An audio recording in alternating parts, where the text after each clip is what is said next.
The next morning, Anna is seen traveling slowly through knee-deep snow on horseback.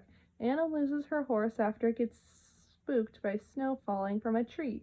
She travels on foot until nightfall.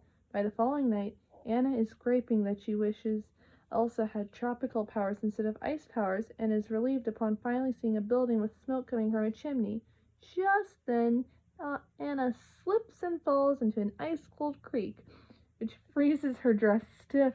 She staggers the rest of the way to the cabin within the chimney, a palace known as Wandering Oaken's Trading Post and Sauna, run by its burly owner, Oaken.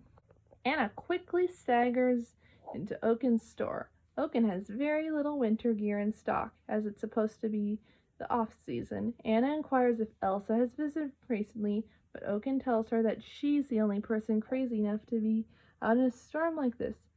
As if on cue, an adult Kristoff staggers in out of the storm, covered head to foot in snow, seeking to buy a rope, an axe, and carrots for Sven. Oaken can't help but notice that Kristoff is bundled up tightly. Kristoff replies that there happens to be a real howler going up on the North Mountain.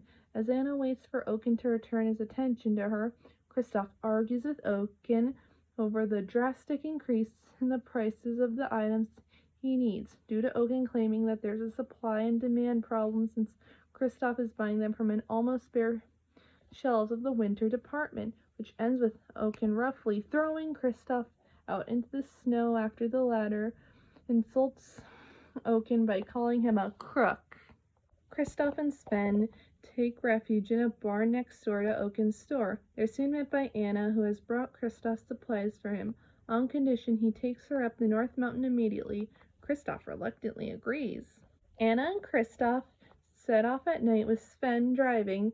As the discussion turns to Elsa, Anna explains to Kristoff what made Elsa go ice-dreaded. Kristoff is also incredulous at Anna's foolhardiness in getting engaged to someone she just met that day, to the point that he quizzes her about Hans to see how Anna really knows about him. However, the conversation is interrupted when the sled is ambushed by a pack of ravenous wolves. Kristoff is initially reluctant to let Anna assist him, but Anna proves useful and manages to take out a few of the wolves by herself. There's a moment of panic when the two see a gaping ravine up ahead. Kristoff hurriedly throws Anna onto Sven's back. Then, just as they reach a cliff, he uses his knife to cut Sven's harness. Anna and Sven successfully clear the chasm, and Kristoff does, just barely, but his sled falls to the bottom of the ravine and explodes. Kristoff is at first upset that his sled is gone, as he just paid it off, but after arguing with Sven, which consists of Kristoff speaking his own opinion, his own voice, and then delivering Sven's counter-argument in a goofy voice, decides to help Anna keep going, worried about her safety. Anna promises she will replace the sled. Early the next morning, Anna and Kristoff enter a frosted-over glen. They suddenly hear a new voice when they momentarily think it's Sven talking, until a little anthropomorphic snowman named Olaf wanders into the area. The introductions don't go as well, as Anna screams and kicks Olaf's head upon first seeing him. Anna calms down, gives Olaf a carrot to use as his nose, then introduces himself and says he likes warm hugs. Anna is immediately reminded of the snowman she and Elsa built as kids, and realizes that Elsa had created him. Anna and Kristoff tell Olaf that they want to find Elsa to bring back summer, and Olaf suddenly grows excited. It's his dream to see what summer is like, as he fantasizes in a Busby Berkeley-style dance number. They do not see it fit to reveal that Olaf will melt in the summer heat, but follow him as he leads them to Elsa's ice palace. Meanwhile, in Arendelle, Hans is providing shelter and help for Arendelle's people, much to the fury of the Duke of Wesselton. When Anna's horse comes back riderless in the moment, Hans confronted the Duke. Hans asks for volunteers to join him in bringing Anna back. The Duke of Wesselton volunteers his 2 bodyguards and secretly tells them to kill Elsa if they should encounter her. Later, Anna, Kristoff, and Olaf arrive at Elsa's ice palace. Sven waits at the bottom of the stairway leading up to the front doors, as his feet can't get a grip of the icy steps. Meanwhile, when they get to the front door, Anna tells Kristoff and Olaf to wait outside, warning them that the last time she introduced Elsa to a guy, she froze everything, making Elsa look like an overprotective sister. They dejected, Olaf and Kristoff wait on the front steps, start counting down 1 minute while Anna enters. Inside, Anna is stunned at the glorious interior of the palace and even more amazed to see the new ice dress Elsa has conjured for herself. Though Elsa is happy to see Anna and quickly forgives her for the argument that happened at the coronation party, she becomes nervous and suggests Anna leave so she can't harm her. Conversation is momentarily interrupted when Olaf crashes the meeting, taking Anna's request of give us a minute quite literally. Elsa is astonished to find that her powers include the ability to conjure up living snowmen. As it turns out, Elsa is surprised to learn that her entire kingdom is frozen, and Anna is surprised to learn that Elsa doesn't know how to stop it. But Anna insists her sister's powers are no reason why they should be so distant. However, having seen Olaf, Elsa flashes back to accidentally hitting Anna in the head with her snow abilities, causing her to grow scared and nervous, demanding Anna leave. Elsa retreats to the upper portion of the palace, and Anna follows her, pleading with her sister that they can solve this problem together. However, Anna's promising to stand by her sister's side and help her. Elsa only grows more agitated and nervous, resulting in her magic flaring. This time a blast of magic bursts out and strikes Anna in the heart. In desperation to get her sister to safety, Elsa creates a giant snow creature that Olaf calls Marshmallow to throw them out. As revenge, Anna balls up a snowball and throws it at the snow beast, who was left literally no damage whatsoever.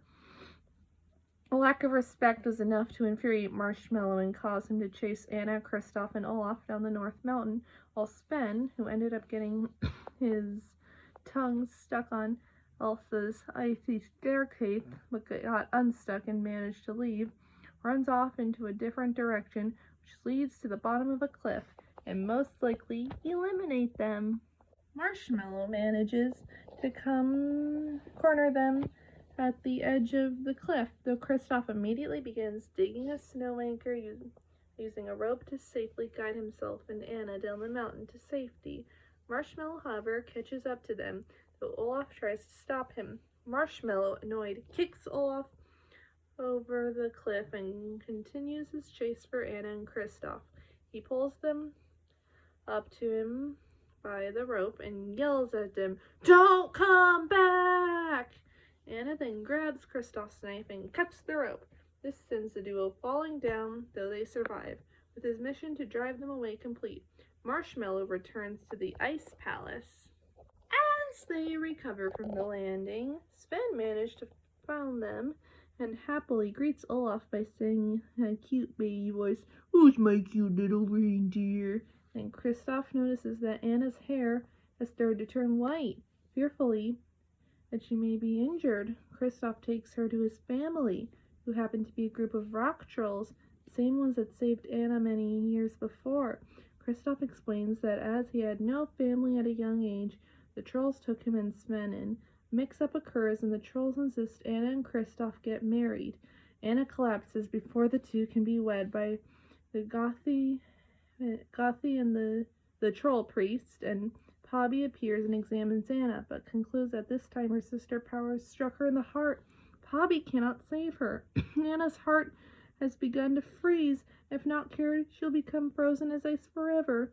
Pobby says an act of true love can melt a frozen heart. Anna quickly tells Kristoff that Hans can surely help, and they take off for Arendelle. The next morning, Hans' party arrives at Elsa's ice castle. Shortly after they arrive, Hans orders that no harm is to come to Elsa. While everyone agrees, the Duke's henchmen quietly disagree, still following the Duke's orders to kill her.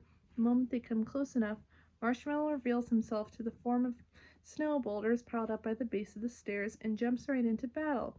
The archer immediately attacks the beast with their arrows, infuriating Marshmallow and causing his ultimate form to be unleashed. Marshmallow is able to hold also the guards off. Hans, however, proves to be a fierce warrior himself, avoiding each of Marshmallow's attacks and eventually using his sword to slice the snow monster's leg off and cause him to lose balance and begin tumbling over into a large gorge. With Marshmallow wounded, Hans begins heading inside Elsa's castle. Marshmallow, however, doesn't give up, giving one last swing in an attempt to drag Hans down with him. Marshmallow falls, plummeting down into the chasm below. While Hans battles Marshmallow, the Duke's two men have managed to use the distraction to barge up the ice steps and into the castle, where they corner Elsa. Despite her pleading for them to leave her alone, they shoot at her. She quickly forms walls of ice to block their shots. Eventually, she has the beardless henchman pinned to the wall by several icicles and is on the verge of using a wall of ice to shove the bearded henchman off the balcony. Hans and his men show up in time, and Hans pleads for her to stop so she doesn't become the monster people accuse her of being. Elsa settles down a bit at Hans' words, realizing the demon she is becoming, and halts with her magic. The beardless henchman, still complying with the Duke's orders, aims his crossbow at Elsa's head and prepares to shoot her. Hans suddenly runs up and deflects the bow. The arrow is released and hits an icy chandelier, which begins to fall. Elsa tries to run, but the falling chandelier fragments hit her and knock her unconscious. When Elsa wakes up, she's in a dungeon cell at Arendelle with her hands chained and encased in steel mitts. As she looks out over the frozen kingdom and realizes what she has done, Hans appears, telling Elsa that Anna has not returned, and pleads with her to stop the winter. Elsa claims she can't and must be let go to keep others from being harmed.